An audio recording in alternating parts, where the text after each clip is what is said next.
हाँ तो दोस्तों, आज इस वीडियो में बात करने वाले हैं एक ऐसे शेयर के बारे में जिसकी प्राइस मात्र ₹12 पर आ चुकी है और इस प्राइस के गिरने का कारण भी जानेंगे और कंपनी में निवेश करने का समय भी जानेंगे। देखिए क्या होता है कि जब हम कंपनी के शेयर में निवेश करते हैं तो हमें कुछ चीज़ें ध्यान में रखनी होती हैं कि कंपनी का प्राइस टॉप पर तो नहीं है, कंपनी का प्राइस लोएस्ट पर तो नहीं है। अगर कंपनी का प्राइस लोएस्ट प्राइस पर है तो इससे तो नीचे तो नहीं जाएगा। इन सारी चीज़ों को हमें ध्यान में रखना है। देखिए क्या होता है कंपनी का एक सपोर्ट लेवल होता है। उस सपोर्ट लेवल से अगर कंपनी का प्राइस नीचे गिरता है तो कंपनी में हमें नहीं निवेश करना होता है और कंपनी का एक टॉप लेवल होता है। अगर कंपनी का शेयर प्राइस उस टॉप लेवल पर पहुँच गया है तब भी हमें उस कंपनी में निवेश नहीं करना है। अगर हम कंपनी को टॉप पर देख रहे हैं तो हमें उस कंपनी में निवेश करने के लिए हमें इंतज़ार करना है कि कंपनी का शेयर प्राइस कब नीचे गिरेगा। और जब नीचे गिरे कंपनी का शेयर प्राइस तभी हम उस कंपनी में निवेश करने की सोचेंगे। देखिए क्या होता है कि जब कंपनी का शेयर प्राइस टॉप पर होता है तो वह कंपनी का सबसे हाईएस्ट प्राइस होता है। उस प्राइस के ऊपर कंपनी तभी जाती है जब कंपनी में कुछ अच्छा निवेश होता है। पीसी ज्वेलर्स के बारे में बात करने वाले हैं कि पीसी ज्वेलर्स के शेयर जो है इतनी गिरावट को देखने को मिल रही है, मात्र ₹12 पर आ चुका है।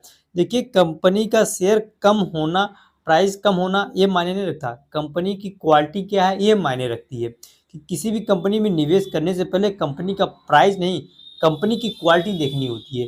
देखिए क्या होता है पीसी ज्वेलर्स कंपनी मतलब कि नाम से ही समझ में आ रहा है कि कंपनी ज्वेलर का काम करती है, यानी कि गोल्ड का काम करती है, हीरा जवाहरात का काम करती है।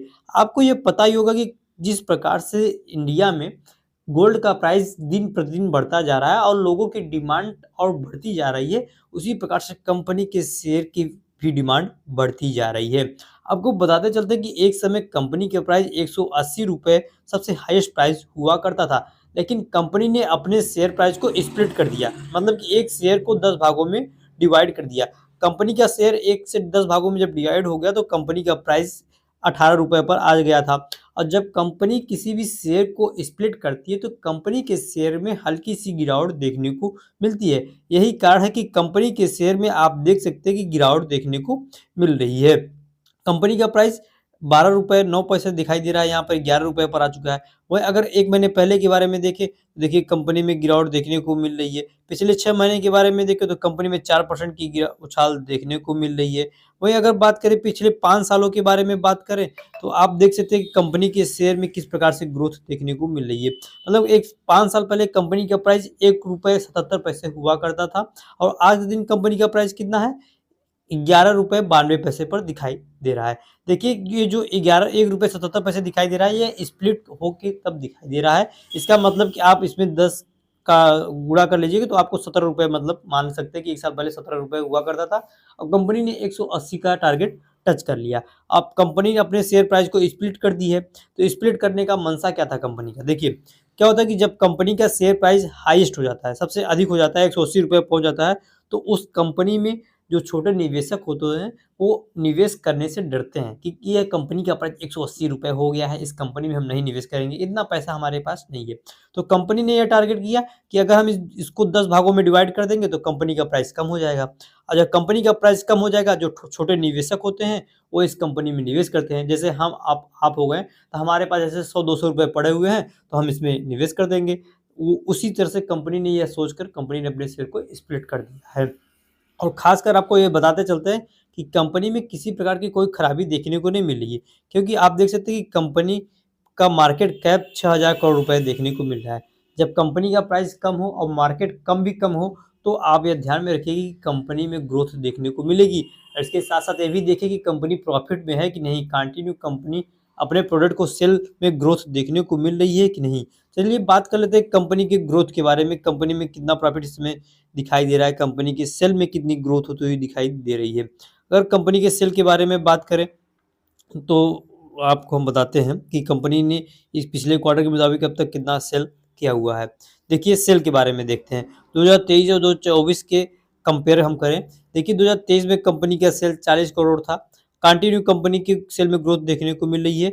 2024 जैसे ही लगा कंपनी के सेल में जोरदार ग्रोथ देखने को मिली है, 401 करोड़ रुपए, फिर 501, 55, 639 करोड़ रुपए, मतलब कंपनी के सेल में कंटिन्यू ग्रोथ देखने को मिली, इसीलिए कंपनी के प्राइस में अच्छी खासी उछाल देखने को हमें मिला था। जिस प्रकार से कंपनी के में सेल में ग्रोथ हुई, तो उसी प्रकार कंपनी के प्रॉफिट में भी ग्रोथ देखने को मिलेगी।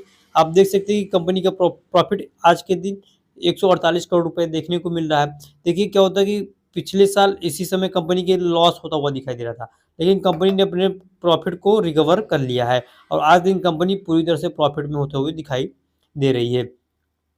वहीं अगर बात करें कंपनी के शेयर होल्डर के बारे में, तो कंपनी में कितने शेयर होल्डर प्रेजेंट में मौजूद है, तो देख सकते हैं कि कंपनी में प्रमोटर की संख्या 43.52% दिखाई दे रही है और पब्लिक सेक्टर में शेयर की संख्या 49.66% दिखाई दे रही है और विदेशी निवेशक 5.5% दिखाई दे रहे हैं। आप देख सकते हैं कि विदेशी निवेश में ग्रोथ देखने को मिल रही है, मतलब जून में कंपनी में विदेशी निवेशक 2.57% हुआ करते थे और सितंबर में 3.31% हुआ करते थे, लेकिन आज दिन कंपनी में निवेश 5.55% दिखाई दे रहे हैं।